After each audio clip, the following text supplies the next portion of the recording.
Has encontrado una cantidad que no ha cambiado, que se ha conservado durante el movimiento.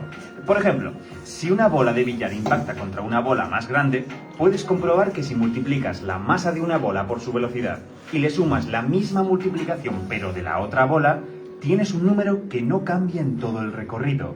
A este número se le llama momento lineal y al hecho de que se mantenga constante lo llamamos la conservación del momento. Otro. Si analizas el sistema en el que la Tierra gira alrededor del Sol, puedes comprobar que si multiplicas la masa de la Tierra por la distancia a la que se encuentra del Sol, por la velocidad que lleva en ese momento, obtienes otro número que no cambia en ningún punto de la órbita. A este número se le llama momento angular y al hecho de que se mantenga constante lo llamamos conservación del momento angular. Y por último, si dejo caer un melón desde un cuarto piso, también se puede comprobar que hay un cierto combinado de sus propiedades que no se modifica en ningún punto de su caída. Esta mezcla de cantidades es lo que los físicos llamamos la energía total del melón. Se le puede hacer cirugía a esta expresión y dividirla en dos tipos de energía, de las que ya hablé en este vídeo. Pero, en esencia, cuando los físicos hablamos de la energía de un cuerpo, hablamos de la suma de las dos. Y, sorpresa, al hecho de que se mantenga constante, lo llamamos la conservación de la energía. Es justamente esta conservación lo que provoca la sensación de que estas cantidades son como un fluido. Por ejemplo, como la cantidad total de momento no puede cambiar si una parte del sistema la pierde, otra parte del sistema la gana. Como si esa cantidad se hubiera transferido, transformado, y no pudiera crearse ni destruirse. En definitiva, ¿qué es la energía? Si me preguntas a mí, es este compendio de números. Nada de auras y nada de fluidos. No es algo que puedas percibir con tus sentidos en un laboratorio. Más bien es algo que solo puedes experimentar a través de lo que se escribe en una pizarra. Sin embargo, la historia no acaba aquí, porque uno podría preguntarse, ¿y por qué estas cantidades se conservan? Porque unas lo hacen en un caso y en el otro no. ¿En qué se diferencian? Esta seguramente fue la misma pregunta que la matemática Emmy Noether se hizo en su incursión a la física teórica. Ella, con el potente primer teorema de Noether, nos hizo ver cómo cada una de estas conservaciones son una manifestación de algo más profundo, las simetrías. Pensemos en la Tierra orbitando. En este sistema hay una única interacción actuando, la fuerza de la gravedad. Su intensidad depende solamente de lo cerca que esté la Tierra del Sol. Si está muy cerca es muy poderosa y si está lejos es más débil. Pero no depende de su posición alrededor del Sol.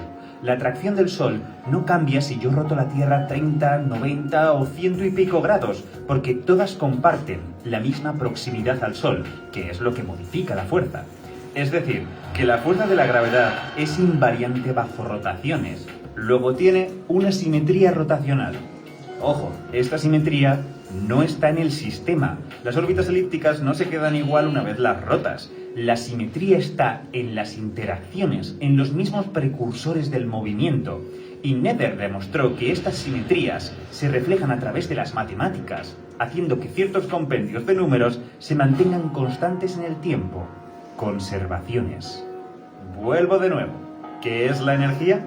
La energía es esa cantidad que se conserva cuando las interacciones de un sistema albergan una simetría en el tiempo.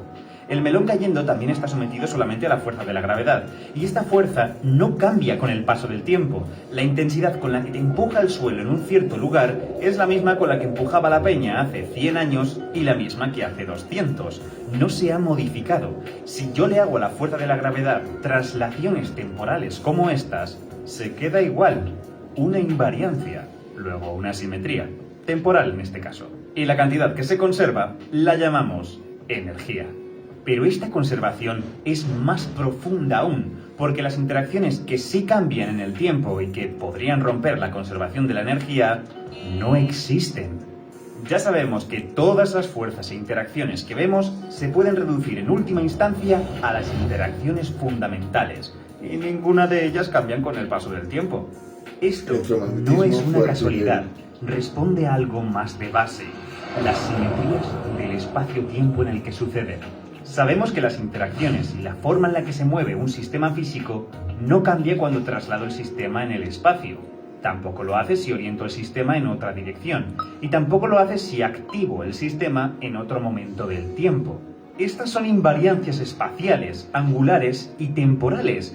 Y de estas simetrías emergen las conservaciones del momento lineal, el momento angular y la energía. Lo tremendo de esto es que no dependen de cómo sea el sistema físico. Estas conservaciones en el fondo son algo intrínseco al espacio-tiempo en el que vivimos. Así que, ¿qué es la energía? Es una propiedad del espacio-tiempo que está manifestando su homogeneidad temporal. Para que luego me vengan con el chi. Pero oye, cuando el espacio se curva, algunas simetrías suelen perderse, lo que hace que algunas de estas cantidades puedan dejar de tener sentido. Y ya ni os cuento lo que ocurre en el mundo cuántico. Todo esto lo veremos en un próximo vídeo. Y ya sabes, si quieres más ciencia solo tienes que suscribirte. Muy bien, buenos días. ¿Qué es lo que tenemos? El concepto de simetría como base, lo que hablábamos con Weyuska cuando estábamos caminando ahora. Si nosotros entendemos lo que es la energía, tenemos que entender que al final la energía realmente es una abstracción matemática que está diciéndonos que hay simetría en el espacio-tiempo. Esto es lo que nos dice la energía. Si nosotros aplicamos la primera ley termodinámica de la conservación de la energía, entendemos que se da porque hay una simetría. Siempre hay una simetría. Así, si yo le transfiero algo acá, luego esa transferencia que yo le he dado va a volver de alguna manera porque hay una simetría. Es decir, todo se conserva, la energía sigue siendo la misma, aunque está en constante transformación, la energía sigue siendo este concepto de simetría. En ese sentido, podríamos hablar de bioenergías, energías, claro, si entendemos que estamos hablando de conceptos de simetría. No podríamos hablar de energía potencial y energía cinética, porque nosotros no nos manejamos con energía potencial y cinética, excepto en la primera transferencia que es en la del trabajo. Ahí sí, cuando hacemos preexpresivo, estamos en energía cinética. Vamos a entender luego qué es la energía cinética, qué es la energía potencial. Para eso hay que entender de física. Pero antes de entrar a la física, veamos lo que hemos hecho. Nosotros lo que estamos haciendo en estas sesiones con la computadora es ir a la sensibilidad religiosa. Eso es lo que hemos hecho estos anteriores años. Este año estamos yendo a la percepción creativa.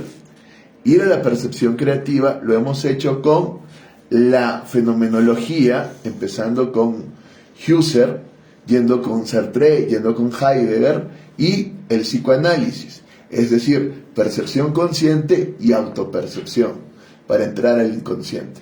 Eso es lo que hemos hecho. Lo que sigue ahora es entrar al entendimiento, pero la percepción se realiza mucho mejor en el arte, y tenemos que entrar al arte. Pero de todas maneras vamos a hacer un paso al entendimiento para volver a la percepción, entrar al arte y demás. Porque es importante que ustedes entiendan que la percepción no se quede solamente en una cuestión subjetiva, sino que tenga también una cuestión objetiva para que ustedes vayan entendiendo. Entonces hay que entender los conceptos básicos: energía, información y materia. Yo les pregunto a ustedes, ¿qué es energía?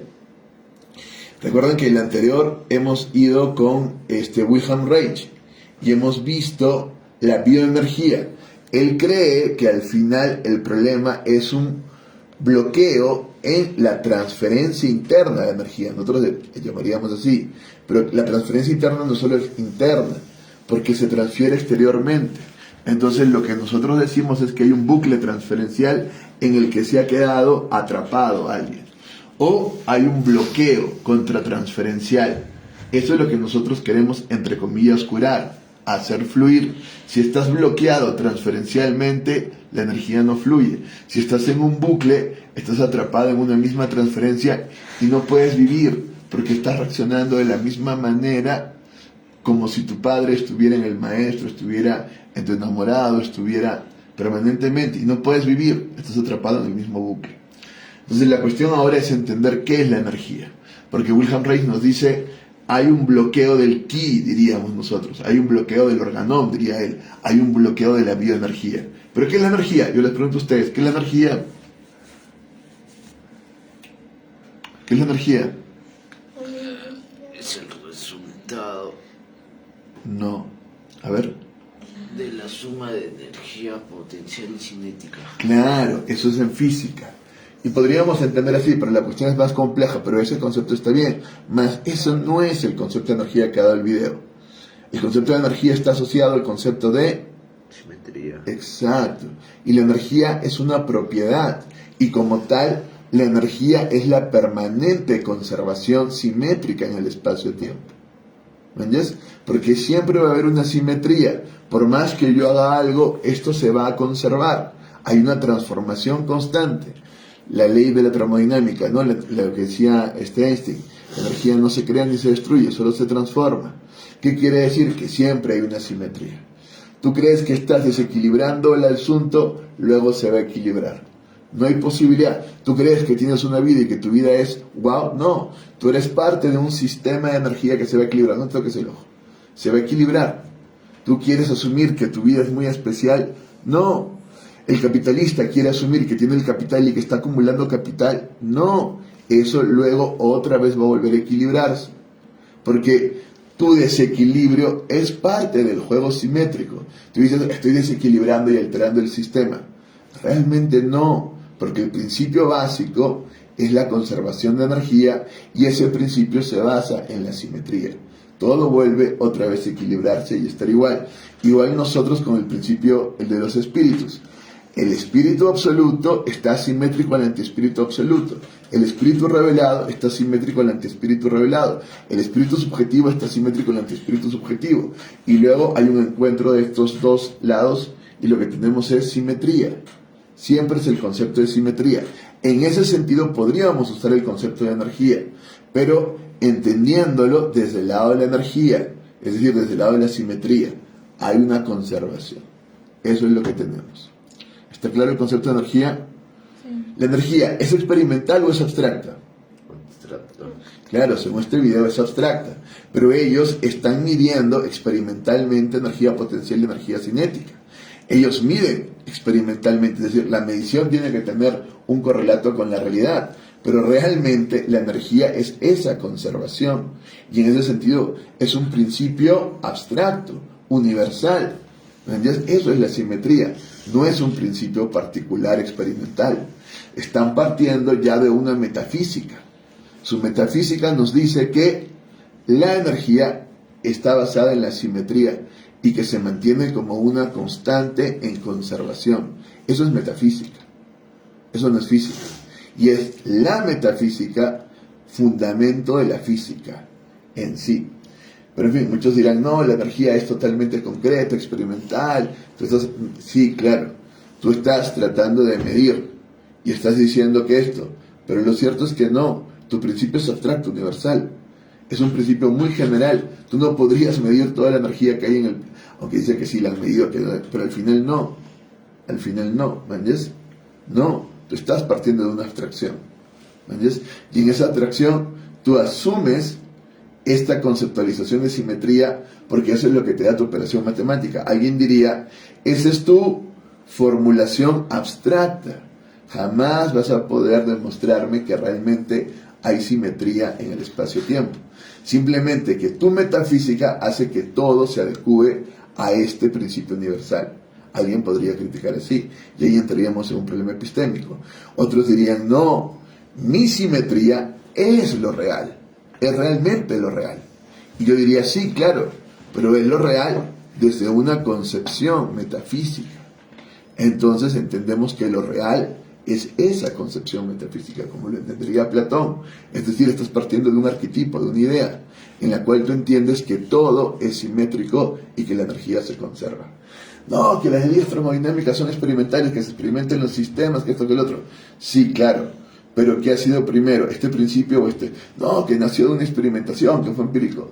No, el principio de conservación de energía es desde antes.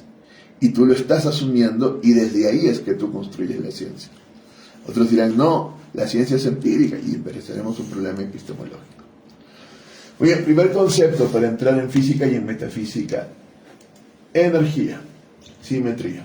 Segundo concepto que yo les pregunto, ¿qué es la información? Kai, ¿qué es la información? Sí. ¿Qué es la información? ¿Sería transmisión de energía? Ah, tú dirías como una transferencia de energía. De alguna manera, Kai, pero no es. La información es algo más complejo. ¿Qué es información? ¿Qué es información?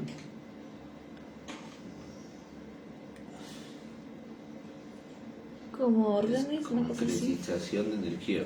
No. Eso se acerca un poquito más a materia. ¿Qué es información?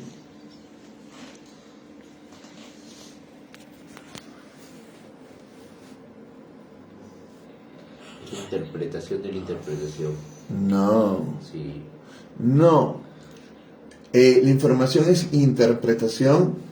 Si dijéramos interpretación de datos, entonces sí, de alguna manera se acercaría a toda esta información. Mi amor, ¿Qué no, es información? No me hace eso. Ya. No, vamos. A ver qué dice información. No, ustedes. ¿Qué es información? Sangul. ¿Qué es información? Es energía abstracta. No, vamos, ni idea, está muy mal. El concepto clásico de información es procesamiento de datos. Nosotros procesamos datos para que el sistema logre un mayor nivel de conocimiento y así pueda operar con mayor eficacia. Ese es el concepto básico de información, pero veamos la información desde la física, para entender mejor este concepto. Ya.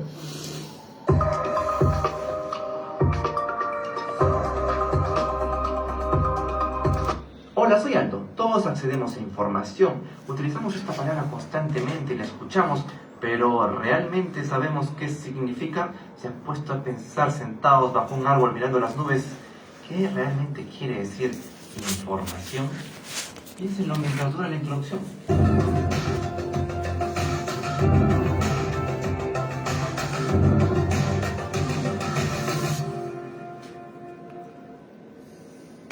Las palabras saliendo de mi boca son información. Este robot es información. Esta ecuación es información. Tu ADN es información. ¿Podríamos decir entonces que todo es información? No importa si hablamos de ecuaciones, palabras, sonidos o imágenes, todos ellos pueden ser codificados en cadenas de ceros y unos llamados bits. Si no están muy seguros acerca de este concepto, pueden ver mi video ¿Es el cerebro analógico digital? Ahí lo explico mejor. Si no lo tienen claro, no van a poder entender el resto del video. Están advertidos. Prosigamos. La computadora que usas está codificando en esos momentos información, usando pequeños imanes, condensadores y transistores para almacenar miles de millones o billones de dígitos binarios. Hoy en día es muy fácil llevar un USB a todos lados, solamente USB. Nuestros teléfonos inteligentes, cada vez más sofisticados, contienen un montón de información y nos permiten hacer varias cosas, por lo que no debería sonar tan extraña la idea de que cualquier cosa puede ser expresada en información. Pero esto también trae una idea más compleja a bordo. ¿Qué pasa si todas las cosas fundamentales del universo no son energía ni materia, sino información? ¿Es acaso el universo solamente una colección de bits? ¿Son los bits reales? Existe una teoría llamada la teoría de la información, la cual se encarga de estudiar la cuantificación, almacenamiento y comunicación de la información. Esta teoría, entre otras cosas, dice que cada sistema físico, desde un vaso de agua hasta un microchip, contiene unos y ceros en los estados de sus partículas componentes. Los cambios en esos estados podrían llamarse computación, del mismo modo que tu computadora de escritorio calcula cambiando la información en su memoria. A principios de ese siglo, Seth Lloyd, un físico del MIT, llevó esta idea al límite de un estudio y calculó el número total de bits en el universo y cuántos cálculos se podrían haber realizado desde el Big Bang. Lloyd tomó cada proceso, cada cambio que toma lugar en el universo como un tipo de computación. Para entender esto, imagina que eres capaz de realizar una simulación del universo partícula por partícula en una hipotética super duper mega ya computadora. Para simular el universo en cada detalle desde que empezó, la computadora tendría que tener 10 elevado a la 90 bits. Lloyd tomó eso como lo estimado de partículas fundamentales. Cada partícula fundamental tiene un número de diferentes estados cuánticos posibles. Según la mecánica cuántica, si una partícula se mueve de un estado cuántico a otro, esto es más bien como cambiar un bit en una computadora de un estado, digamos 1, a otro, digamos 0. Si el universo realiza un cálculo, la mayoría de las operaciones elementales en ese cálculo consisten en protones, neutrones, electrones y fotones que se mueven de un lugar a otro e interactúan entre sí de acuerdo con las leyes básicas de la física. ¿Cuántos vendrían a ser todos esos cálculos desde que se inició el Big Bang hasta nuestros días? 10 elevado a la 120. Si quieren saber más sobre este estudio, les gusta la física, les estoy dejando un enlace como siempre en la descripción. Para aquellos curiosos también que quieren saber de dónde salen todos estos números o cómo hacen estos cálculos de la nada, pues no son de la nada, son de estudios de los papers, ahí están para que los consulten. Además, Lloyd no solamente se enfocó en estos cálculos, también tomó en cuenta otras cosas, como por ejemplo el hecho de que para Einstein la energía contenida en el universo estaba mayormente en la materia y era básicamente constante. Además, hizo estimaciones aproximadas de la edad y la densidad de energía del universo y supuso que la energía total de la gravedad es igual en magnitud a la de la materia. Todo este proceso para dar el resultado de los cálculos que podrían haberse realizado desde el origen de los tiempos. Para algunos teóricos, la información es más que una simple inscripción de nuestro universo y de lo que contiene. Es la moneda más básica de la existencia. Pero es decir, un poco más lejos, ¿existencia? Tal vez hablemos de eso un poco más adelante. Volvamos a la información y la realidad. Si las cosas fundamentales del universo como materia y energía son solamente un conjunto de bits, eso quiere decir entonces que los bits son reales. Pasaron del lado de la imaginación al lado de la realidad. Pongamos el ejemplo con estas dos cajas. Ambas tienen el mismo número de cuadrados negros, pero esta no significa nada. Es desorden, ruido. Pero esta otra contiene información. Específicamente una cara sin nariz y sin pelo y sin párpados. Si viniera un extraterrestre y le preguntáramos, oye, Alf, para ti, ¿cuál de estas dos es información? ¿Nos dirá lo mismo que pensamos nosotros? Puede darse el caso que para Alf esa cara feliz sea ruido y el ruido sea información. Pero si aceptamos la información como algo real, debería existir sin importar quién está observándola o no. Entonces cualquiera de estas dos cajas debería ser información, orden y desorden. Y cuando hablamos de desorden no podemos dejar de hablar de entropía, claro que de alguna forma es desorden en un sistema aislado. Y con la entropía viene la segunda ley de la termodinámica, la cual establece que la entropía total no puede disminuir en un sistema aislado con el tiempo. Sistema aislado se refiere a que la energía ni la materia pueden salir ni entrar. Un encuadre en la segunda ley de la termodinámica es que si se unen dos cuerpos de temperatura diferente, pero aislados del resto del universo, sus temperaturas convergerán y solo la entrada de trabajo puede hacer que uno se caliente más que el otro. En otras palabras, no se puede obtener energía de esto.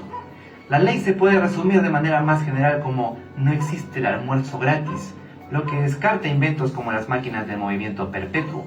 Pero en 1867 hubo un experimento mental del gran físico James Clerk Maxwell hipotéticamente contradijo la segunda ley creando un demonio. Veamos cómo. Imagina que tienes un recipiente cerrado con grifos en lados opuestos, uno de ellos expulsando agua muy caliente y el otro agua muy fría. ¿Qué pasa? Es fácil suponer que en este caso el agua será tibia. La energía que contiene el agua caliente se mezcla con el agua fría.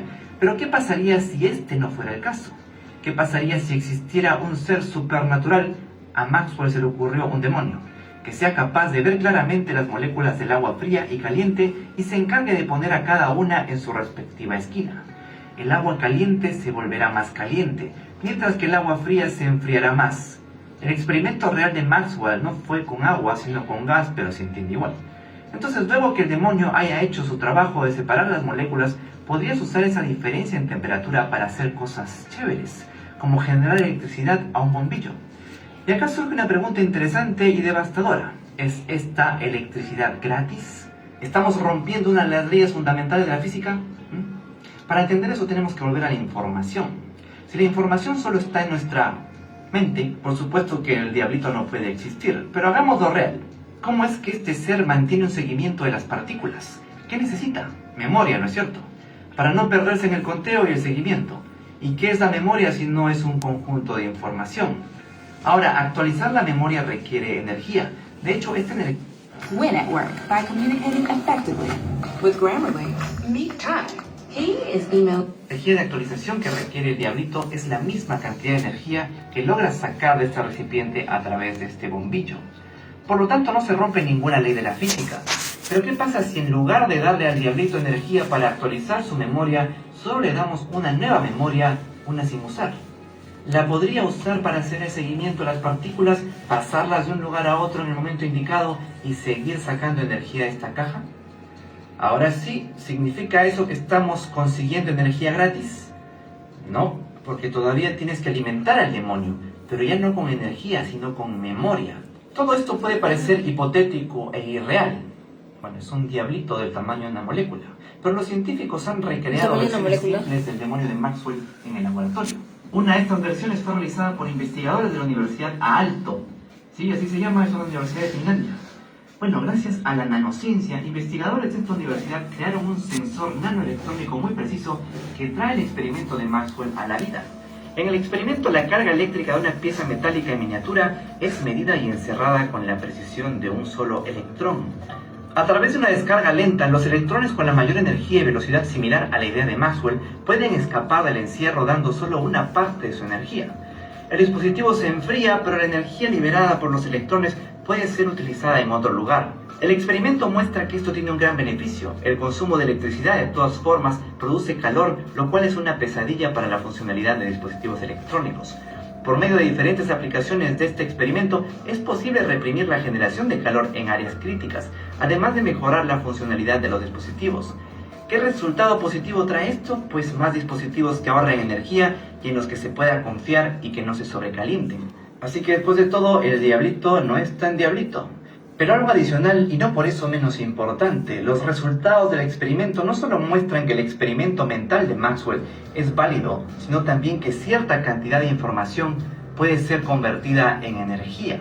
Por lo que podemos estar seguros de afirmar que la información no es solo algo que nuestros limitados cerebros inventaron, es lo que convierte el caos aleatorio de gas o líquido en un recipiente en algo útil. Más o menos como la información en el ADN transforma un grupo de moléculas desordenadas en un perrito tierno.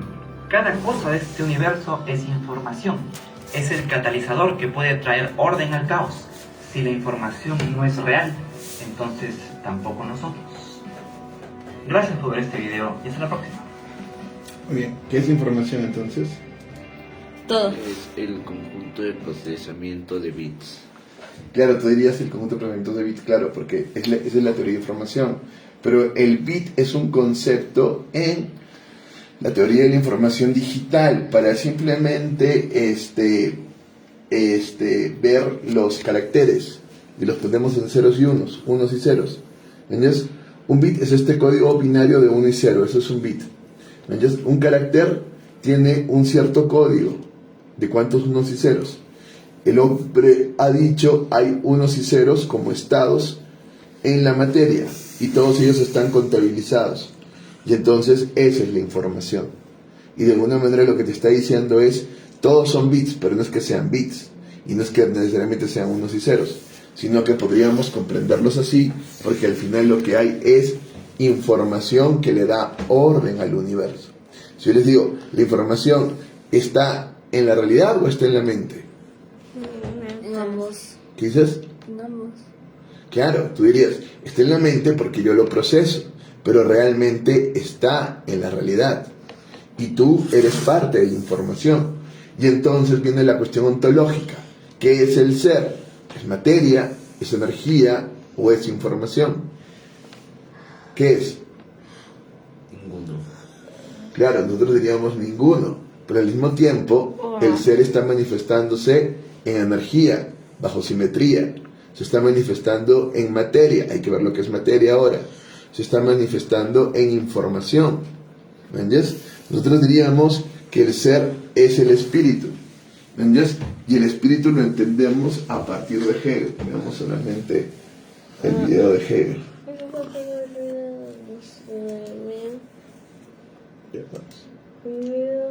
Nosotros entendemos el espíritu que ya no lo podemos entender.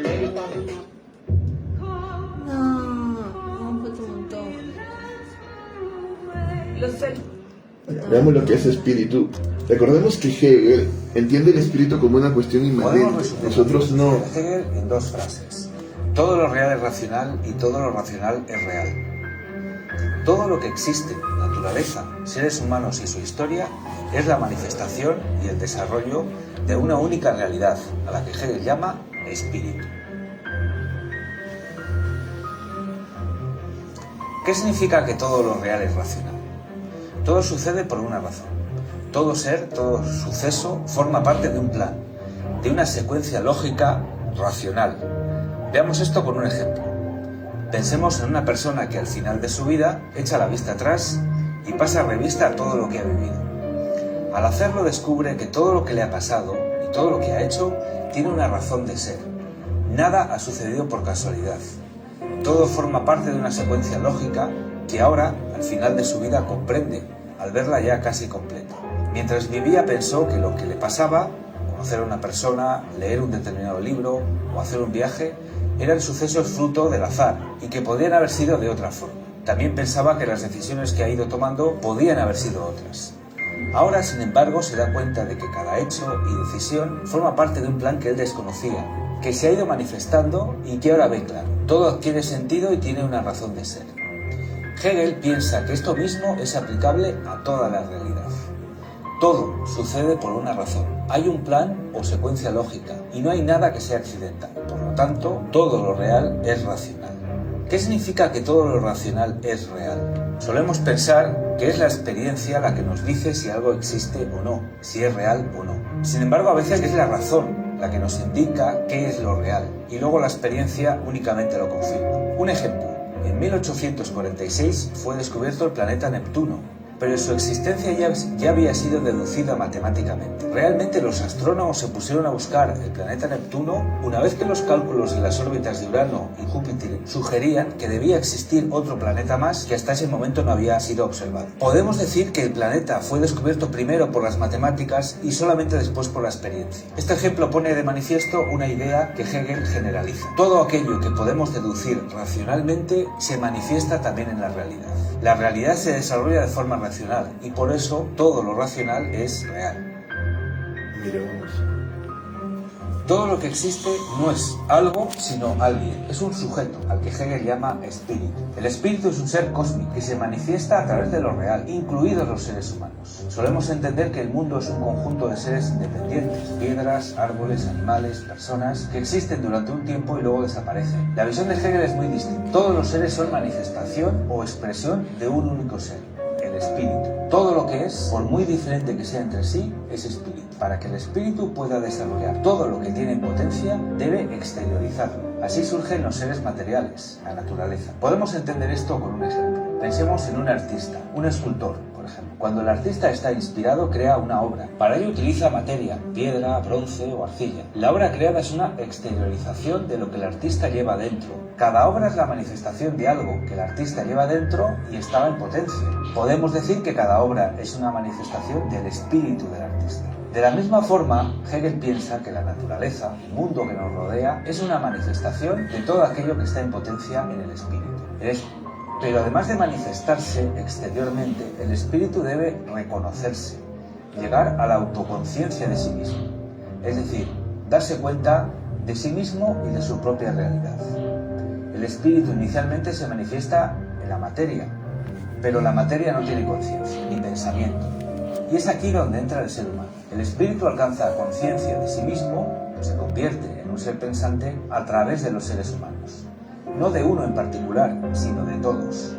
La evolución del pensamiento, el conocimiento y la cultura a lo largo de la historia humana es, en realidad, el desarrollo del pensamiento del propio espíritu.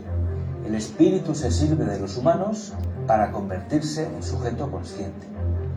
Podemos entender esto con un ejemplo metáforo. Imaginemos un novelista que está escribiendo un relato. El novelista plantea personajes y los pone en acción en la historia. Hacen y dicen cosas, se relacionan entre sí, tienen conflictos o se enamoran. Podemos pensar que cada personaje es una parte de la personalidad del novelista. Al desarrollar a cada personaje, el novelista va tomando conciencia de sí mismo, de esa parte de su personalidad, que puede que fuera incluso desconocida para él. Por lo tanto, el novelista habla a través de los personajes.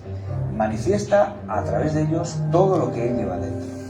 El novelista se conoce y se piensa a sí mismo a través de la historia. Para Hegel, la historia humana es lo mismo. A través de cada pueblo y de cada cultura, el espíritu se expresa y al mismo tiempo se va conociendo a sí mismo. Una novela avanza hacia un final. Al final es cuando se ve todo claro y se comprende la historia. El sentido de todos los acontecimientos y el papel que juega cada personaje queda claro. De la misma forma, al final de la historia es el momento en el que el espíritu se comprende a sí mismo. Hegel piensa que ese momento ya ha llegado. La humanidad ha recorrido las etapas que llevan al desenlace. Y es a través de la filosofía, y particularmente a través de su propia filosofía, como Hegel piensa que el espíritu llega a la plena autoconciencia de sí mismo. A partir de aquí podemos plantearnos algunas preguntas. ¿El espíritu del que habla Hegel es lo mismo que Dios? Hay unas diferencias importantes. El Dios del que hablan las religiones, como el cristianismo, es un ser trascendente a su creación. Dios existe antes de la creación. Y una vez que Dios se creó el mundo, la creación y Dios son dos realidades diferentes, aunque la creación dependa de Dios. En cambio, para Hegel, el espíritu y la realidad no son algo separado. La realidad es el espíritu desarrollándose. El espíritu se identifica con la realidad y toda la realidad es manifestación del espíritu. En segundo lugar, Dios tiene un plan preconcebido para la creación. Todo tiene un propósito que Él ha establecido. Este plan es conocido por Dios desde el principio. Por el contrario, el espíritu se desarrolla a través de una lógica que Hegel denomina dialéctica. Y solo al final de ese desarrollo el espíritu reconoce o toma conciencia del plan. Al espíritu le sucede algo parecido a la persona que al final de su vida toma conciencia del propósito que ha tenido toda su existencia. El espíritu hace el plan al mismo tiempo que lo desarrolla. ¿Cómo demuestra Hegel que el espíritu existe y que todo es manifestación suya? Esto es algo que no se puede demostrar de una forma directa. Hegel piensa que el conjunto de su filosofía demuestra que lo que dice es verdad, puesto que es capaz de explicar todo lo que sucede de una forma lógica y sistemática. En su filosofía, Hegel trata de explicar todo de una forma completa, de tal manera que podamos comprender el conjunto de la realidad. ¿Piensa Hegel que hemos llegado al final de la historia? Hegel piensa que la historia se ha desarrollado ya completamente. Esto no significa que se acaba el mundo o algo así. Significa que la humanidad ha llegado a su pleno desarrollo y que a partir de este momento no va a haber cambios radicales. Las posibilidades ya se han desarrollado completamente. Y Hegel se sorprendería de ver que el mundo ha seguido cambiando tanto desde entonces. Desde su punto de vista, todo estaba completamente desarrollado y explicado. Y por lo tanto el espíritu ha llegado a su completa realización.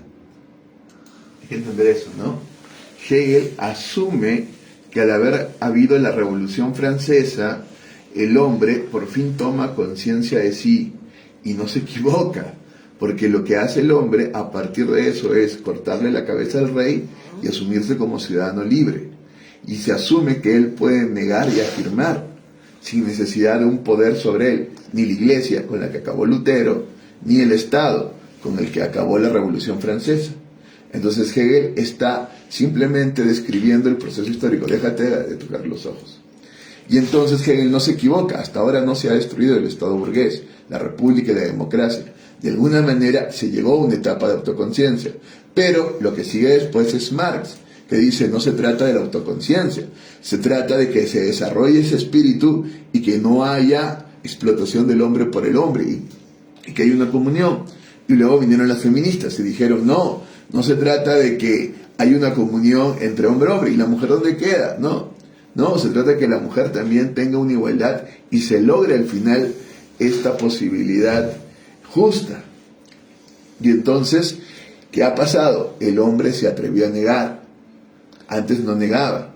El hombre de pronto negó, porque se suponía que no había que negar, se suponía que había que dejar que Dios hiciera su plan, aunque Dios de alguna manera se negó a sí mismo para hacer ese plan en una dialéctica positiva, en un misterio pascual. Ahora que dice no, está la posibilidad, tú que eres espíritu, de negar y de hacer historia. Entonces, Marx dice sí, ahora nosotros que somos el proletariado iremos contra el sujeto burgués y haremos historia y acabaremos la historia. Marx no lo logró. Luego las mujeres dirán, ahora nosotras que no tenemos proyecto, desde la filosofía de Sartre que la reformula Simone de Beauvoir, nosotros que no tenemos proyecto, ahora haremos nuestro proyecto. ¿Entiendes? Aunque ellas no se asumirán del todo como sujetos, ¿no? Y acabarán con la concepción de sujeto. Y el sujeto quedará totalmente fragmentado. Ni siquiera quedará el individuo, sino el dividio. Ese ser que está dividido en redes. Y que en una parte se comporta de una manera, en otra parte se comporta de otra manera, y que no quiere ningún centro, se deconstruye totalmente. Pero nada de eso es posible sin la concepción de Hegel. Ahora, Hegel dice, el espíritu es inmanente. Nosotros decimos, es trascendente e inmanente. El espíritu viene de Dios, es Dios mismo, pero es inmanente. Claro, en este proceso inmanente, el espíritu se va encontrando y logra el absoluto y se encuentra con Dios mismo. Luego es revelado y revela. Pero si encontró el absoluto, está revelando a este espíritu y revelando en una especie de santidad. Si no, está revelando simplemente la obra artística y el deseo del espíritu hecho voluntad de alcanzar la armonía, la belleza, el ser, o sea, su espiritualidad plena. Entra el sujeto y en el sujeto él mismo se asume como centro, lo cual es un grave error, porque él no es el centro, sino Dios. Y ahí viene toda una lucha contra Dios dada desde la filosofía de Hegel. Lo que vendrá luego, Marx, una lucha del hombre contra el hombre. Lo que vendrá luego, la posmodernidad con las feministas y demás, que es la destrucción del hombre. Ya no hay hombre, no hay ser humano. El hombre es lo mismo que la naturaleza, no es un ser trascendente. Por lo tanto, queda en un plano horizontal con todo. Es lo mismo que el animal, es lo mismo que la máquina. El hombre no es un ser consciente, trascendente, especial. No, simplemente ha logrado concentrar mayor información. Pero eso no lo hace más especial que otros. ¿Me entiendes? Por lo tanto, todo es horizontal. El hombre ha muerto como centro. Y entonces ese es el proceso histórico. Nada se hubiera logrado sin la concepción de Hegel. La posibilidad de que tú niegues, en el cristianismo también ya está dada. Hegel no lo está inventando, lo está tomando del cristianismo sobre todo, que para él es el máximo culmine de la religión. Pero Hegel asume que lo absoluto está en el sujeto y que es el espíritu subjetivo el que realmente se libera. Entonces, si yo les pregunto, ¿qué es el espíritu? ¿Ustedes qué me dicen? Es el concepto fundamental para nuestro trabajo. ¿Qué es el espíritu? El espíritu es aquella potencia inmanente y trascendente. Ya, tú lo llamas potencia. Yo no lo entendería como potencia, pero es un buen intento. ¿Por qué no lo llamaría potencia? Porque tú lo entenderías como una potencialidad. Y en ese sentido es cierto, en él está toda la potencialidad material. Porque Hegel lo entiende como la potencia y lo asume como la materialidad misma, si te das cuenta.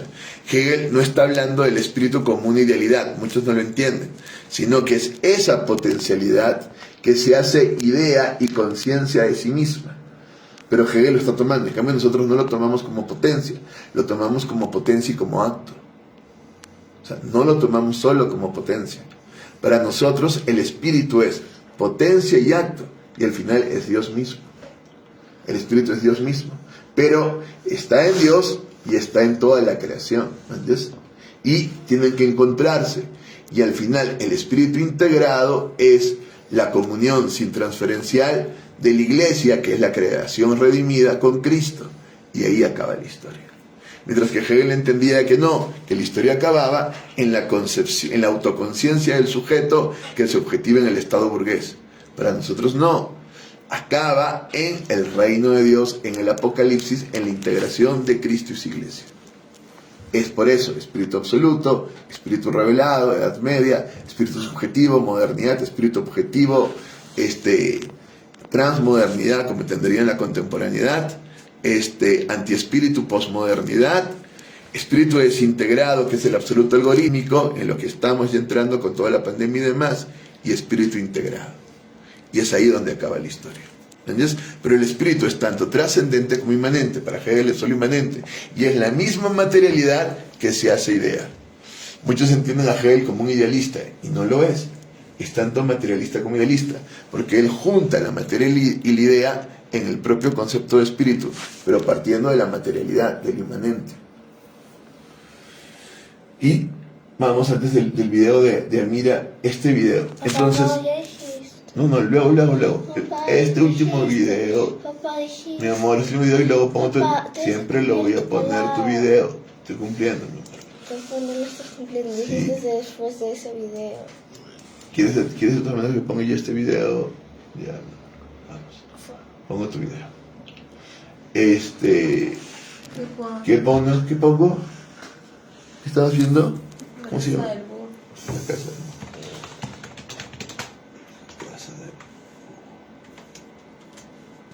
Estabas en ¿Cuál? 3 de 6.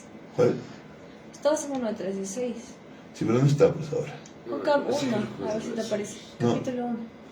Ahí estamos en el capítulo 1. Si no, Por eso, pongo otra pues, cosa. es que lo que viste fue el capítulo 1 de la temporada 1. Pero ya he visto el capítulo 1. ¿Qué No, pasó? viste todo el capítulo 1, viste Antes, cuando miré, he visto el capítulo 1. Ya vi todo eso. Ya, momentos de luz de Amity y la casa Búho, ¿está bien? No, Ese eso es un capítulo. 10 minutos. Papá, eso no es. Te van a poner por pocas partes. Es un Y minuto. te lo van a cortar. Ya, capítulo 1 que estoy. Me hará rica. ¿Y esto? Ya lo vimos. Puede ser para una fogata.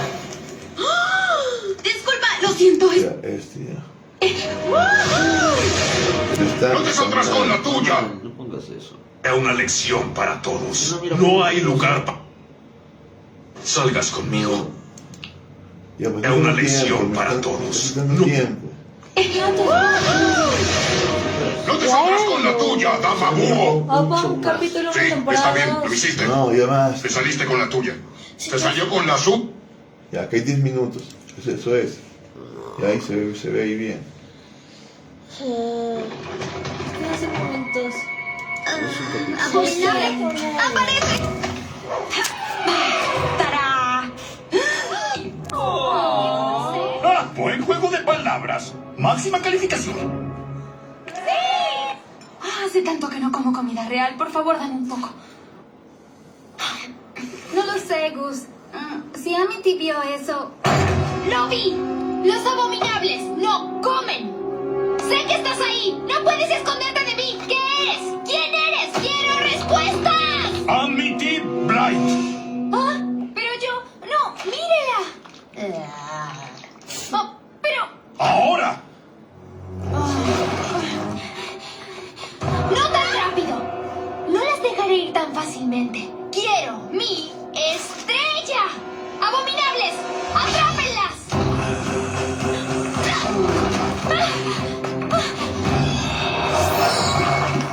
Un pocionista punk.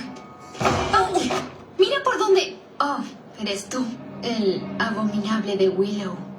Hola, Amity. Qué historia graciosa. No soy un abominable. Perdón por la confusión de la semana pasada. Yo soy Luz, la humana. Hola.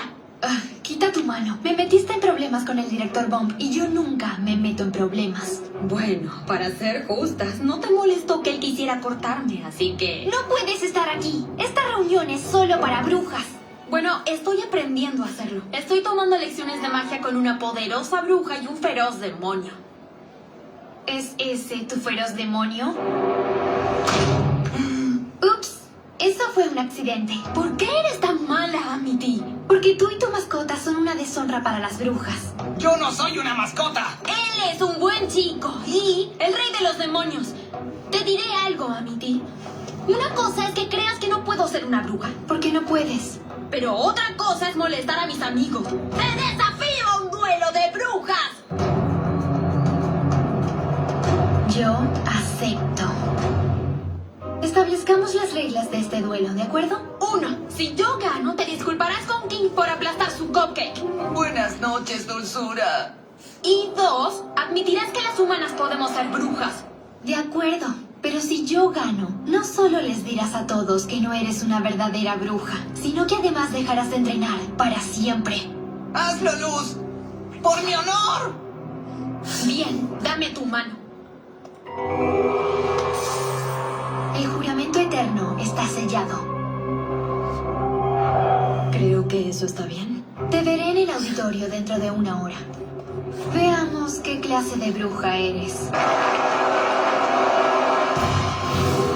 ¡Abominable! ¡Aparece! ¡Wow! Muéstrame lo que tienes, humana. ¡No soy buena bajo presión! ¿Cómo hiciste eso? ¿Magia? Te vi esta vez. No usaste tus manos. ¿Qué estás planeando? ¡No morir! ¿Cómo estás haciendo eso? ¡No, Amity! ¡No sigas acercándote! ¿Por qué, Luz? ¿Qué pasará si me acerco?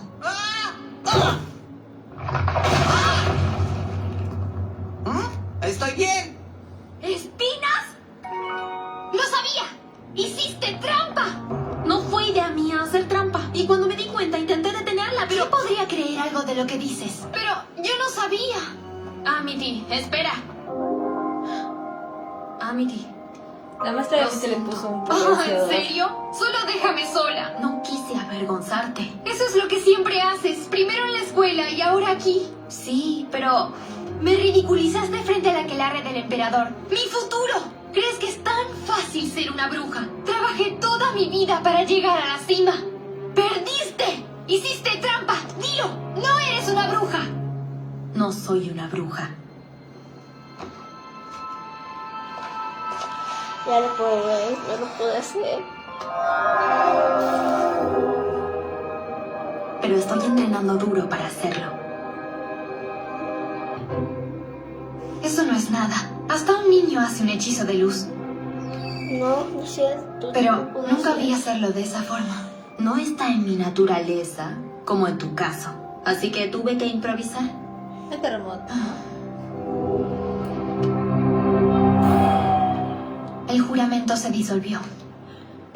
¿Funcionó? ¿Puedo seguir aprendiendo magia? Los humanos no tienen habilidades mágicas, pero eso no va a detenerte. ¿Qué crees que estás haciendo? ¡Ah! ¡Me descubrieron! ¡Soy un libro! ¡Alto! Somos tus amigos y queremos ayudar, dijo Tin sin dejar de gritar. Otavin sonrió con un poco de ansiedad. Nunca había tenido amigos de verdad. ¿Amity les lee a unos niños? Entonces seremos los primeros, dijo la bruja gallina. Otavin no creía la suerte que tenía. Otavin, el encuadernador, con amigos a su alrededor, fabricó un libro de amistad y ese es el final. ¡Gracias, Amity! Amity luce tan buena y sonriente. ¡Oh! Quizá pueda ser su amiga como Azura con su enemigo. ¡Oh! Muchas gracias. Adiós. Adiós, señorita Amity. Gracias. Gracias a ti, Braxas. Nos vemos pronto. Sí. Tú. Amity. Leyendo para niños. ¡Wow! Parece que este limón agrio esconde un interior muy dulce. Es para obtener puntos extra. No te emociones demasiado. Mira, puedo ayudarte con los niños. Podríamos leer por turnos y hacer voces. Yo hago la mejor voz robótica humana. ¿Alguna vez yo fui a la choza búho a molestarte mientras tú cocinas búhos?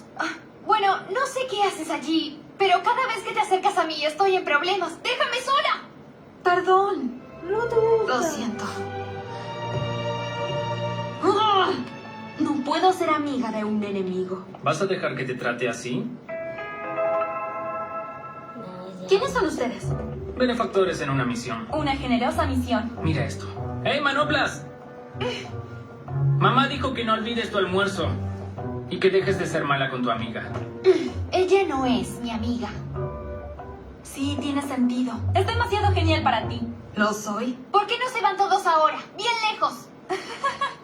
Ahora Amity estará más enojada. No creí que eso fuera posible. No, cuando Manoplas está enojada, luce así. ¡Wow! Casi me desmayo. ¡Genial! Primero me haré amiga de sus hermanos y después de Amity.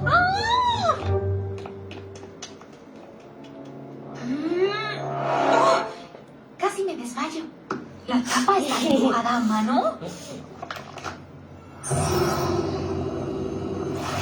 Otra vez, vi a la niña humana. El diario. Puede que haya exagerado un poco. No quiero ser cruel, simplemente no quiero parecer débil. ¡No!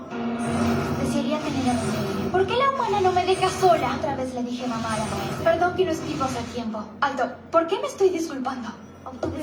Perdón, ¿por qué la humana no me deja sola? ¿En serio? ¡Ah! No es lo que parece.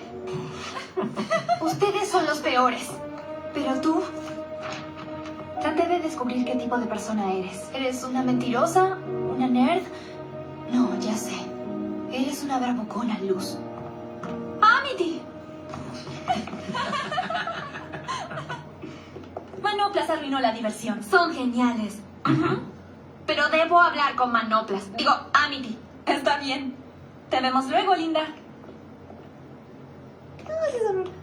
Amity, espera. Primero me avergüenzas y después quieres ser mi amiga. No te entiendo. Decídete. Por favor, escúchame. Mejor vete antes de que las cosas empeoren.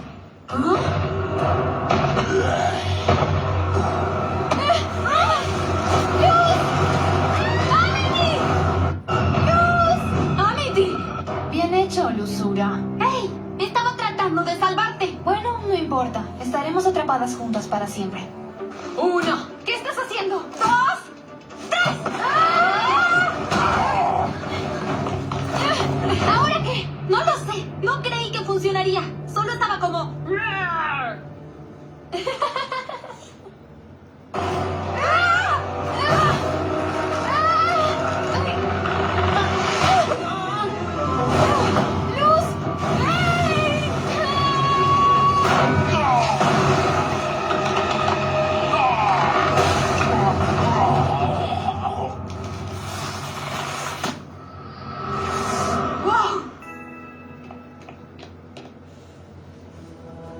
Esto nunca pasó.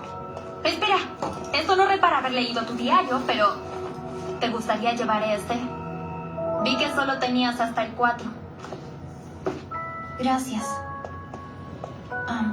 Tal vez no eres una bravucona. Yo tampoco fui demasiado amigable contigo. Pensaré en eso. Y los momentos románticos de los siguientes capítulos, ¿por qué son hasta donde son amigas? Ya, listo. ¿Por qué ni siquiera hasta donde? Entonces lo que tenemos es Va a venir el siguiente capítulo, si sabes, ¿no? Automáticamente. Sí, lo que tenemos es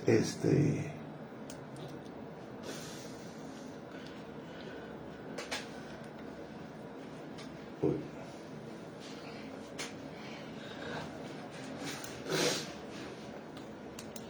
Papá, ahí dice manga BL Fugoshi. No. Ay. ¿Qué cólera? ¿Qué Yamato es eso? No, es Koyuska que su esto. Cólera. No, lo que tenemos es contenido que...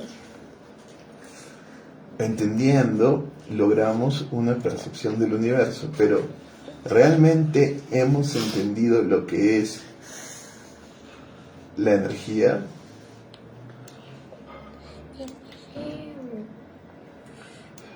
¿Hemos entendido lo que es la energía? No. No, no es cierto. Hemos entendido lo que es la Las cuentan materia. con Big Vaporub para aliviar la congestión nasal, la tos y dolores musculares. Big Vaporub. La materia parte de la energía. Claro, en la fórmula dice que la energía es al final Para materia empezar, acelerada, para controlar la percepción, primero hay que controlar la percepción de la realidad misma. Ahora, si no entendemos la realidad que experimentamos y con la que interactuamos, ¿cómo podremos entender algo más? No vivimos en un mundo, vivimos en una banda de frecuencia, en una banda de información dentro de esa frecuencia, pero tenemos conciencia. Y en términos de nuestra percepción, vivimos en una fracción muy pequeña de ella. En realidad no es como creemos. Vivimos en una simulación. Estamos en la Matrix. Mira el cielo nocturno. Mira las deslumbrantes estrellas y luces. ¿Ves todo lo que existe en el espacio que estás? Míralo. La mayoría diría, sí, claro, por supuesto que sí. Pero eso, sin embargo, esa no es ni una fracción de la verdad. De acuerdo con la ciencia convencional, el espectro electromagnético es el 0.005% de lo que existe en el universo, en forma de energía y otras formas. Pero la luz visible, que es la única banda de frecuencias que podemos ver, es una fracción muy pequeña de ese 0.005%.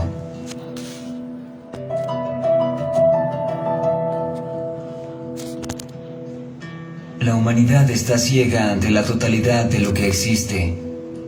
This could be some simulation. Tal vez es una simulación. Do you understand that? No puedes hacer esa idea. Well, the El argument argumento for de la simulation, simulación I think, is quite es muy strong. fuerte. This is real?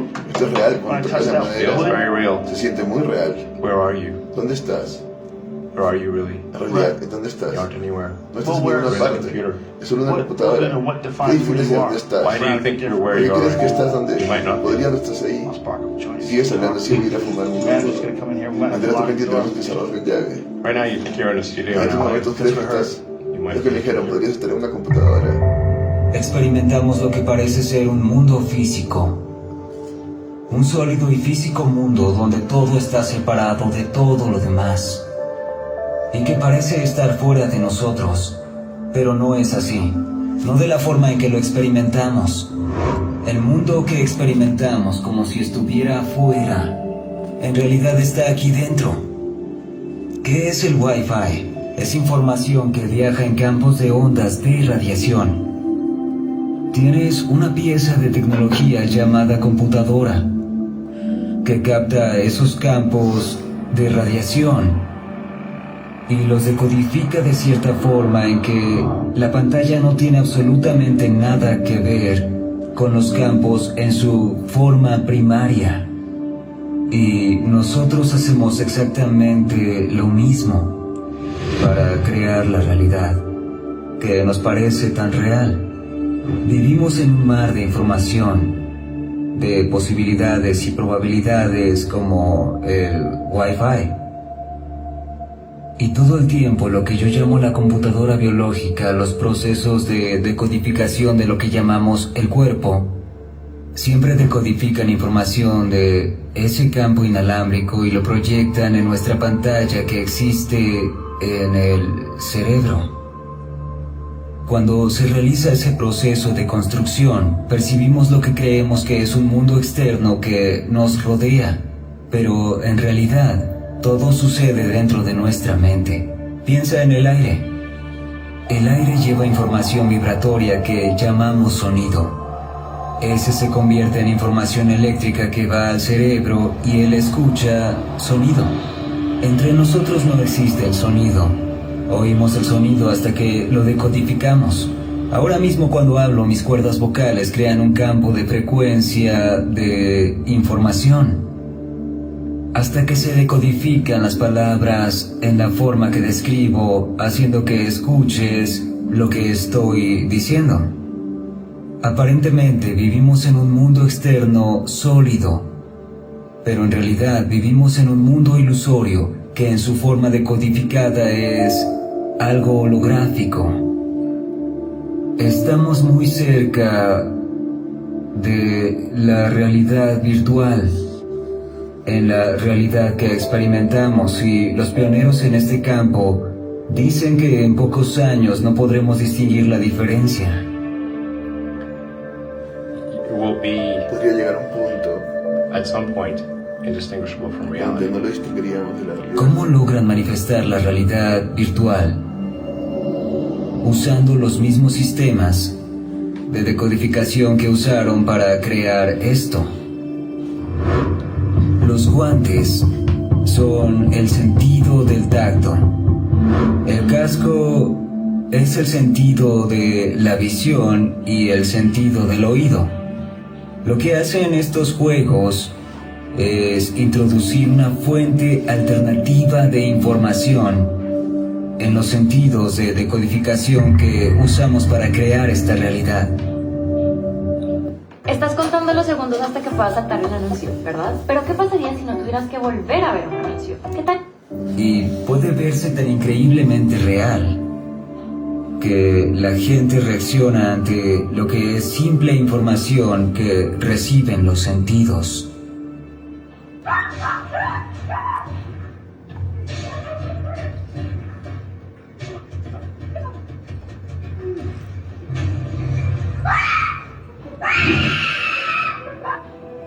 En 1949, el hombre conocido como el padre de las computadoras modernas hizo una pregunta que parecía fuera de serie en su época. Ese hombre se llamaba Konrad Zuse y su pregunta es en realidad el tema central de esto. Zuse preguntó si es posible que el universo funcione tal como lo hace una computadora gigante, con un programa futurista que funcione en algún lugar del universo que genera la energía y la información, que nos convierte en lo que somos y en nuestro mundo tal como es.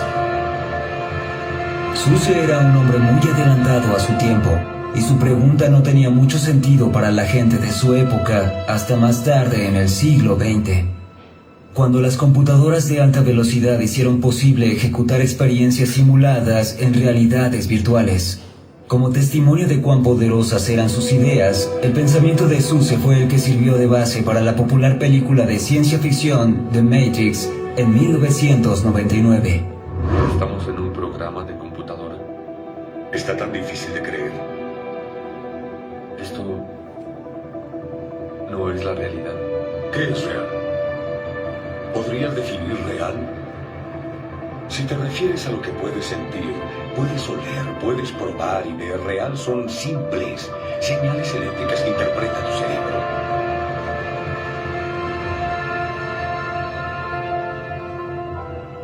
La clave para dominar nuestra simulación es que todo nuestro mundo está hecho de energía. Patrones de energía que pueden considerarse como información.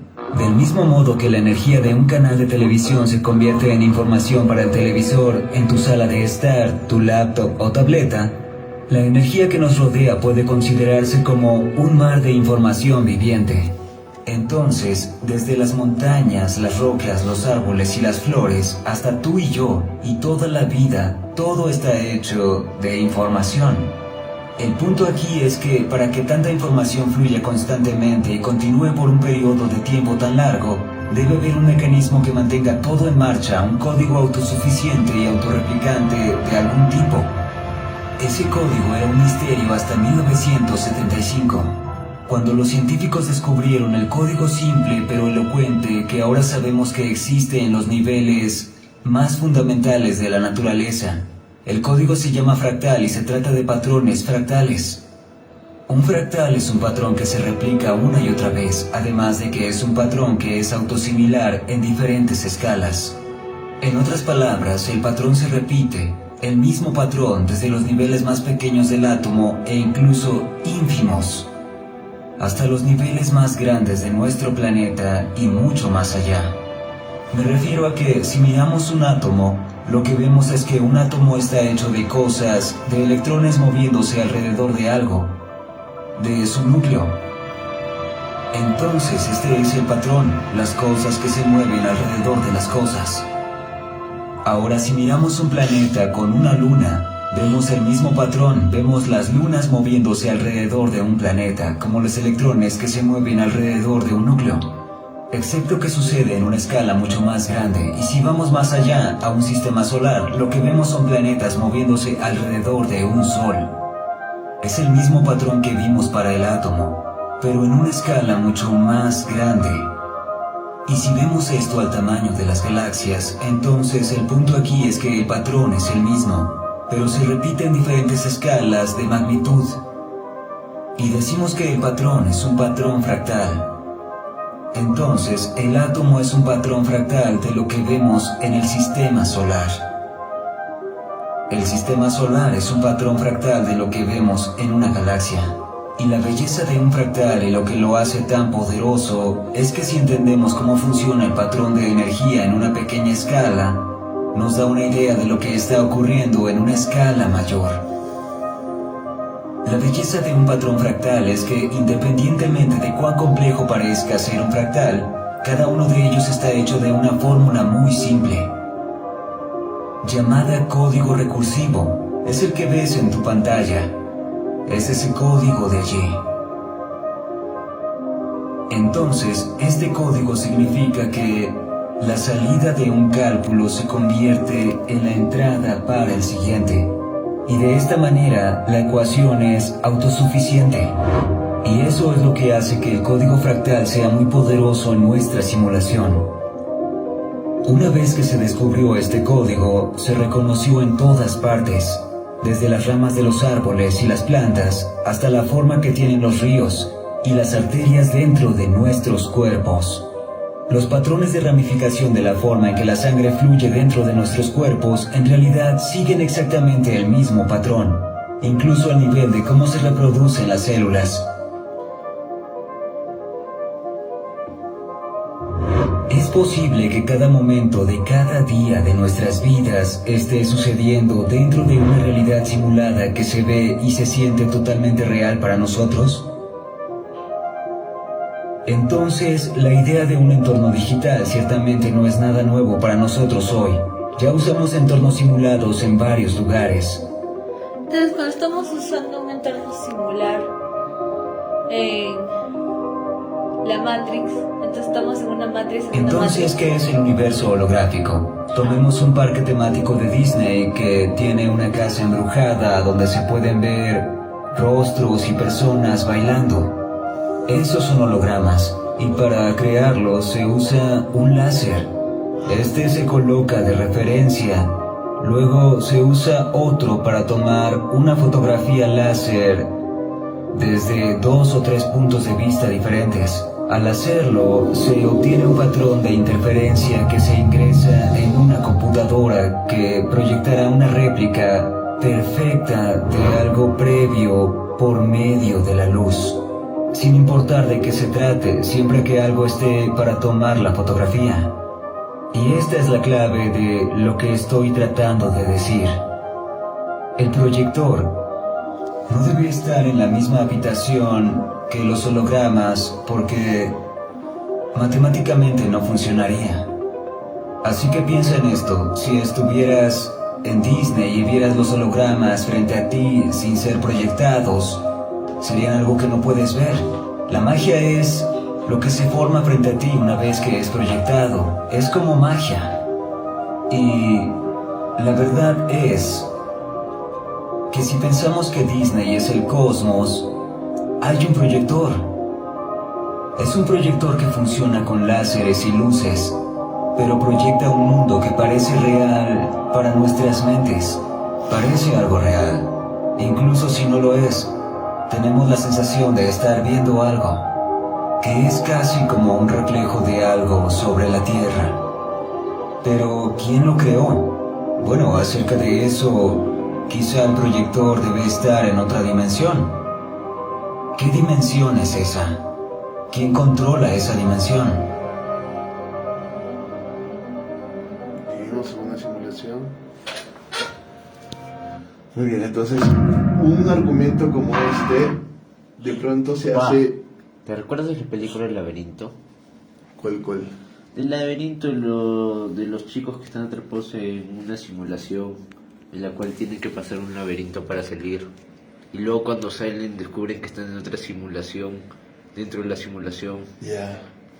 ¿No te recuerdas? No y que cada vez que cambian de simulación pierden los recuerdos de la anterior vida que tuvieron en esa simulación. Ah, qué paja. ¿Te recuerdas? Tiene como 4 películas esa película. Ah, ya, Tiene como 4 secuelas. Ah, no. Tal vez si lo buscas y ves el... No, hay que ponerla, no lo recuerdo. No, pero la buscas y ves el laberinto en el cual tenían que pasar los personajes, cuando ves los personajes se te viene a la mente. Ya. Busca el laberinto. No recuerdo el nombre. No sé por el nombre. Pero solo antes para ver los personajes. No, está bien. Pero la idea es esta, es decir, no estamos en una... Hemos empezado todo este proceso este año desde el concepto de seguridad ontológica. Si yo les pregunto, ¿hay seguridad ontológica? No. ¿Hay seguridad ontológica? No. ¿Hay seguridad ontológica? ¿Sí? No sabemos. ¿Cómo es el ser? Es información. ¿Qué es la materia? La materia sería entonces una especie de ilusión, porque al final no habría esa materialidad. Entonces, lo que hay es esta simetría y esta energía en constante transformación, y la materialidad estaría dada como una especie de ilusión, ¿entiendes? Porque materializamos algo que realmente no tiene volumen, nosotros le damos volumen, ¿entiendes? Pero eso sería como para ir pensándolo, ¿entiendes? Ya, vamos, entonces, la cuestión ¿es así o no? Antes, en el positivismo científico del siglo XIX, era claro, todo era un mecanismo determinado y había una materialidad. Cuando vino la ley de la relatividad, la cosa empezó a cambiar. Cuando vino la física cuántica, la cosa empezó a cambiar. Y ahora que se piensa que la información, con toda la teoría de la información, es realmente lo que hay en el universo, ya está fregado. Y otra vez volvemos a metafísicas espirituales, ahora todo el mundo empieza a reflexionar otra vez y la física se hace especulativa. ¿cierto? Y otra vez volvemos a metafísicas tremendas, ¿no? Por ejemplo, esta metafísica, para terminar todo esto, a ver si nos da el tiempo. ¿Cuántos minutos faltan? 14. Ya, sí me alcanza. Entonces, esta metafísica, por ejemplo, la de la cábala. ¿Me entiendes? Ay, creo que la puse en el otro. ¿Me entiendes? El patita de la cábala explica lo que es la materia de otra manera. Que había otro video. En este video se piensa que el universo más bien es un ser vivo, no una simulación, sino que estamos dentro de... Vamos a ver porque el otro día no lo encuentro. ¿Sufres de irritación al afeitarte? Es otra manera de entender el universo.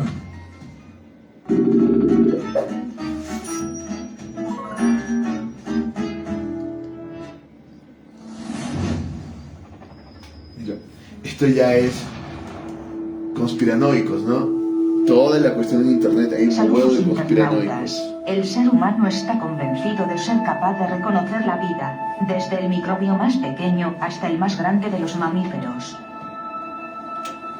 Pero también podría existir en una escala mucho más grande, a un nivel cósmico, en el que los planetas actúan como átomos y los agujeros negros como ADN del espacio. Los secretos del cosmos pueden residir en la biología en lugar de en la física. En pocas palabras, el universo podría estar vivo. Si analizamos el universo en su escala mayor, veremos que está formado por cúmulos y supercúmulos de galaxias interconectados, muy parecidos a una red neuronal humana. Además, los átomos son como los sistemas solares y existe la interesante coincidencia de que el número de estrellas en el universo y los átomos en una célula humana también se cuentan por trillones. Podríamos ser células cerebrales dentro de una criatura más grande a escala planetaria que aún no se ha vuelto consciente de sí misma. Nosotros formaríamos parte de una entidad biológica superior, ejerciendo diferentes tipos de funciones para la vida de este, sin que lo sepamos. Las estructuras que componen el universo, las galaxias, los agujeros negros, cuásares, estrellas, nebulosas, planetas y nosotros incluidos, debemos ser considerados como los tejidos de un ser vivo gigantesco, un poco como las partes que componen el cuerpo. Estos aspectos son más que plausibles incluso cuando nos referimos al universo. El Big Bang supone la formación del cosmos, probablemente a partir de un universo anterior. El hecho de que el universo se expande simplemente significa crecimiento. En el futuro, cuando se equilibre la entropía, el universo va a morir como todos los demás seres vivos. Y en cuanto a la reproducción, todos los seres vivos tienen una cosa en común. Vienen de otro organismo. Si nuestro universo estuviera vivo, tendría también un padre, y a su vez, podría dar a luz a un hijo universo. Es posible que nuestro universo ya haya creado toda una familia de universos niños escondidos más allá del horizonte de los oscuros agujeros negros. Las leyes de la naturaleza están perfectamente afinadas para que el universo pueda albergar vida. Esto muchos lo considerarán indicios de un creador. Pero hay otra opción, la teoría biológica de la evolución. La selección natural explica que las complejas estructuras de la vida se desarrollan poco a poco. Así que nuestro universo tan complejo podría ser el resultado de una versión cósmica de la evolución biológica. El universo podría tener una historia, podría tener antepasados. Mientras que ha evolucionado a lo largo de la historia, puede haber habido variaciones aleatorias de las leyes, y luego una selección de los mismos, favoreciendo aquellas que introducen estructuras más complejas. Las leyes de la física que conocemos se han ajustado cuidadosamente para mantener cosmos fértiles que garanticen su reproducción. Las mismas leyes hacen de nuestro mundo un lugar donde la vida basada en la química del carbono puede prosperar. Esto se llama selección natural cósmica. Un cosmos entero puede reproducirse y mutar, como ocurre en la transmisión del ADN. La respuesta puede estar en el centro de los impenetrables agujeros negros, donde las leyes conocidas de la física dejan de funcionar, dando ventaja a otras leyes relacionadas con la gravedad cuántica hasta ahora desconocidas. Cuando una estrella explota, dejando espacio para un agujero negro, en ese momento podría tener lugar el nacimiento de un nuevo universo. La estrella que colapsó y creó el agujero negro, antes de convertirse en infinitamente densa, rebota y continúa su expansión. En ese momento, se crean nuevas regiones del espacio-tiempo, siempre dentro del horizonte del agujero negro, lo que podría permitirle ser grande como lo hizo nuestro universo después del Big Bang.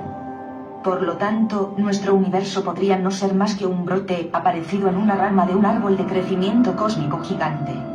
El cosmos podría funcionar bajo las reglas de la biología. Habría una población de universos que generan descendencia a través de los agujeros negros. Para la formación de un agujero negro necesitamos una estrella muy grande. Por otra parte, se necesitan enormes nubes de gas frío y polvo, de modo que estas sustancias se transforman en monóxido de carbono, por lo que necesitan carbono y oxígeno, los dos átomos esenciales para la formación de la vida. Estos dos elementos están presentes en el universo en una escala masiva. La explicación del por qué el universo alberga vida no es más que un efecto secundario de su propia fecundidad en términos reproductivos. El universo se comporta como si estuviera sujeto a las leyes de la evolución y la selección natural.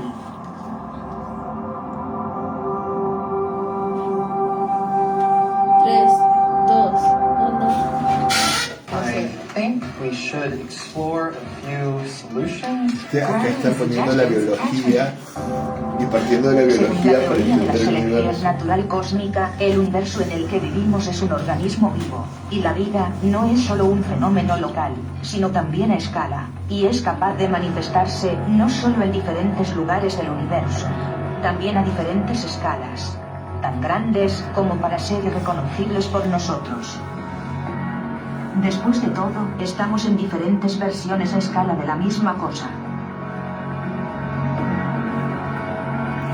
Otra vez el patrón fractal, ¿no? Lo utilizan como argumento.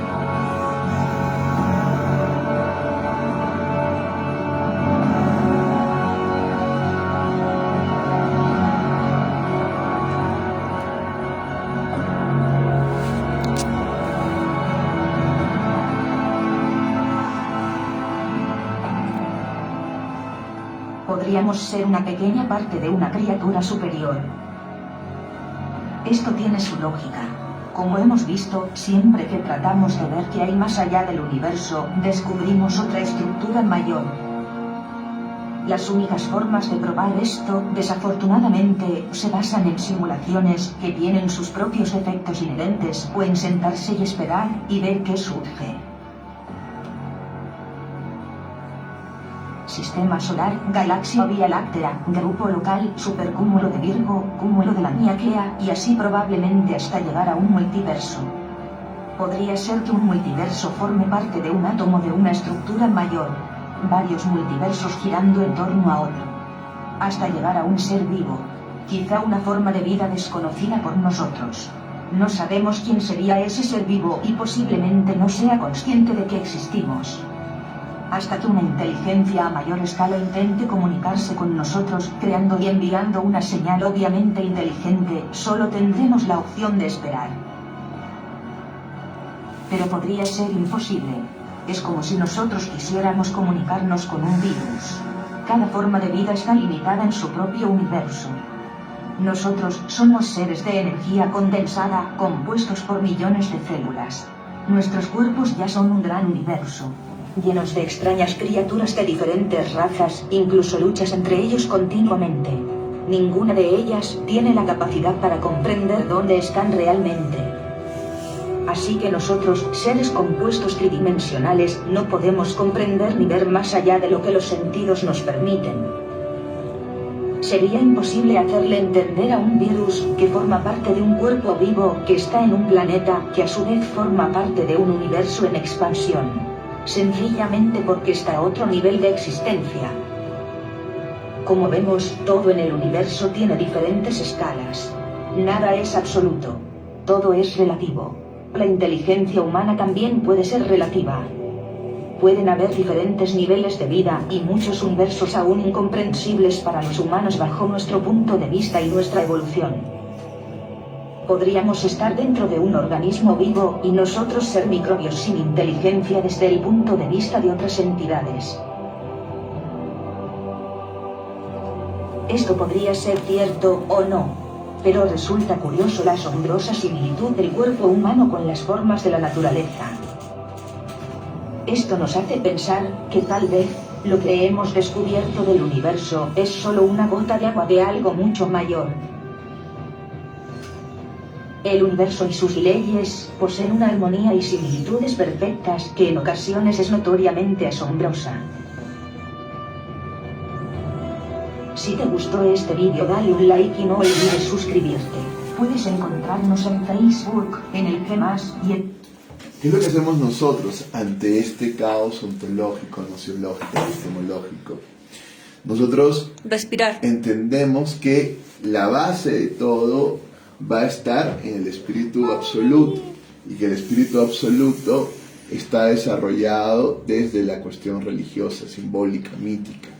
Y al final eso lo asociamos a la cuestión intuitiva y sensible. Entonces nosotros entendemos, a diferencia de Hegel, que entendía que la razón era el máximo grado del conocimiento, que en esta intuición, que no puede concretizar y explicar las cosas claramente, sino que la simboliza, está la intuición de lo real. Y esa intuición de lo real nos lleva a la fe cristiana. Y es a partir de esa fe que nosotros vamos comprendiendo lo demás, tratando de integrarlos. Luego sigue la cuestión de la percepción, y la percepción está en el arte, y por eso tenemos que volver a la percepción y entenderla desde el arte, porque es justamente el arte el que tiene la sensibilidad mayor, la intuición mayor para comprender el universo, solo que no lo puede explicar, porque simplemente lo está expresando. Y luego tenemos el entendimiento, que nos lleva a la filosofía. El entendimiento es rebasado ya con la razón hegeliana, que él ya va a la razón, pero el entendimiento llega a su límite con Kant. Y de alguna manera entendemos con Kant que no entendemos realmente. Y viene la razón hegeliana para decirnos que hay una espiritualidad en devenir. Y nosotros asumimos esto como una verdad epistémica, pero no como una verdad de una razón solo inmanente, sino de una... porque hemos asumido antes la fe trascendente cristiana. Y luego viene el espíritu objetivo científico, y nosotros estudiamos el objetivo científico, pero entendemos que tiene sus límites, que no tiene la intuición simbólica, tiene mayor predictibilidad, mayor posibilidad de explicación, es la inteligencia operando, pero no tiene la capacidad intuitiva, sensible, expresiva, reflexiva que tienen las otras epistémicas. Te queda un minuto. Y luego viene la deconstrucción posmoderna, donde todo esto se deconstruye. Y nosotros estamos yendo a toda esta alteración. Y pasamos de ahí a la transferencia y al logos biodramatúrgico para integrar y poder realmente comprender, no solo con nuestra razón, sino con nuestra sensibilidad, con nuestra percepción, entendimiento, racionalidad, inteligencia, el logos biodramatúrgico de todo esto, hasta llegar a Se te acaba el tiempo. la integración espiritual. Ya va.